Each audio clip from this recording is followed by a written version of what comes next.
friends, welcome to Katie's Rabbits. I've clearly lost my voice, but I wanted to take you for a walk around real quick, show you what we got done. Quinn's enclosure is still a work in progress. We're getting ready to head into a heat advisory for the next 5 days. But Quinn's doing pretty good out here.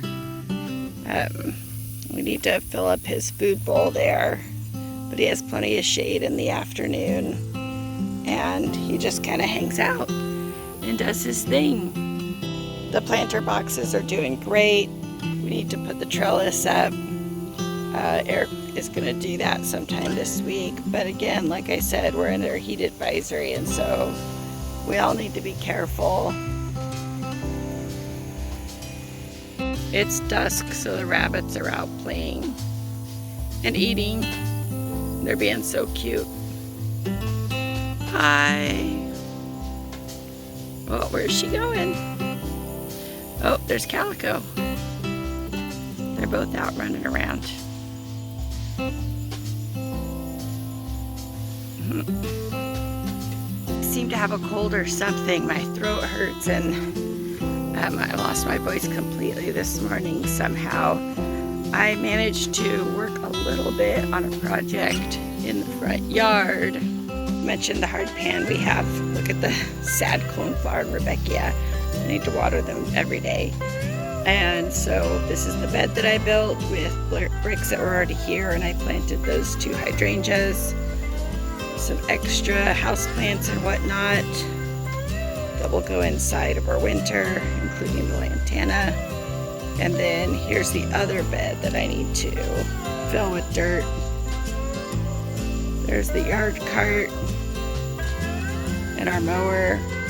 Tomorrow I'll fill that up and hopefully get that filled up. I'm going to plant wildflowers in the front yard, so I bought this edging, and you just stake it into the ground and you fill it with dirt, which we have to do anyway. And then I'm going to plant wildflowers in half the front yard. This is the view from my front yard. This place is worth every penny and all the hard work. And the kitties love it. This is a step I made with all these funky retaining bricks that were over here. The only way to get up on the porch before was this tiny step here. And so I have rocks at the other house that are in a bag that I'm gonna put some landscape fabric on there and then put the rocks so we can step up. Oh, the kitties! Are you following me? This is the fencing I'm using for the trellis for the clematis in the back. Advisory for the next 5 days, and tomorrow it's supposed to be like 101. Jill and I are going to be getting up at 6 a.m. and planting some dahlias that we have. We are starting a flower farm on the far acreage over there. It will be a U-pick flower farm. Probably won't be open till spring, but we're getting some things in the ground to get started. So we're very excited about that. Excited about the opportunity to be independent business owners. The job that we had before was in a hospital, and it was very stressful and not good for our physical or mental health. And so we both ended up quitting those jobs about a month ago. We both had the same patient that was, should not have been on our unit, and he got a little violent, and that was too much. I'm not going to be risking my safety for probably any amount of money. And since we've been home, we've been processing the things that we saw and experienced working in a hospital setting, and we'll never go back to healthcare. So we're looking at our options and hoping that in the future this flower farm will be able to sustain us and, you know, our YouTube channels. She will be starting a YouTube channel. She's has a shed that's being delivered in the next couple days, and she's going to be turning it into a tiny home. So when that happens, I'll be providing that link so you can watch her do that. She has zero experience with anything construction related, so it'll be super fun to watch her as she learns how to do stuff. And then builds herself her own little place here on our 7 acres, which was part of our plan.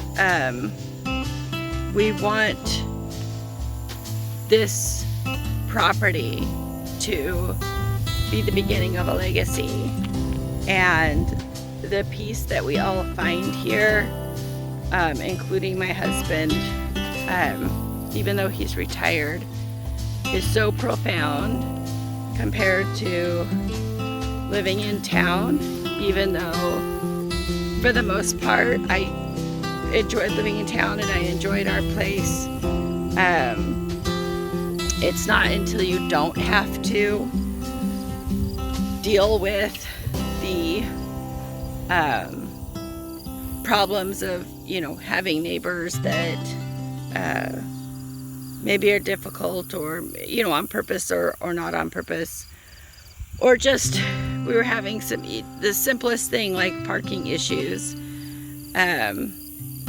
You know, I had 3 daughters living with me, and so there were 5 adults, and that meant we had 5 cars, and that meant some people parked on the street, and that meant that some neighbors, even though they parked on the street as well, didn't like that we had maybe one more car. You know, we had 2 cars on the street instead of 1, and they thought, you know, only 1, or they thought we parked a little too close to the property line, or... And then just other things, you know, neighbors that insisted on having bonfires that smoked out the neighborhood, and you're not supposed to be burning in city limits at all. And, you know, at the time, you just kind of pass it off and say, well, this is just what it is, living next to people, and, you know, so we burn stuff, and so we just close our windows. But then it's not until you don't have to deal with that stuff daily that you start to realize how much it was a weight, especially when Jill and I were working so much. I mean, I was working 4 and 5 days a week, 12-hour shifts, and the money was good for a while. That was the other reason we left, is they were dropping the rates, and so we were making less and less money.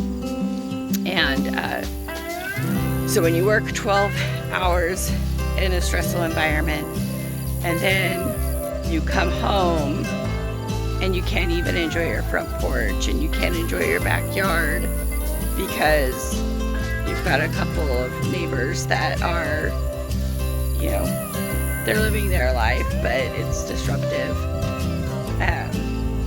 is difficult. I will say that country neighbors are a little bit different. The whole 6 years that we lived in town, even though it was a very close-knit community, and even though I knew lots of my neighbors, I knew my neighbors because I went around and introduced myself to them, and I made the effort to get to know them, and I reached out, and I was there, and I kept an eye on their house, and, you know, would let them know if I saw anything suspicious. And since we've been here, and it's only been a little more than a month, all of our direct neighbors have come in and contacted us and said hi, and sat on the porch, and one brought us tomatoes. It's a completely different feeling, and they're very friendly, but then they also, everybody has good boundaries, right? Like, nobody's just showing up and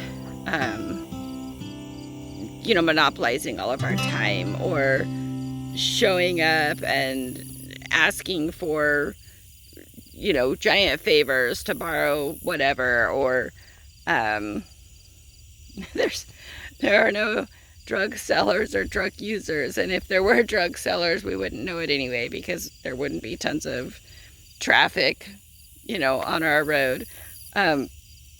We do live on a highway, but it's still less noise than living in town.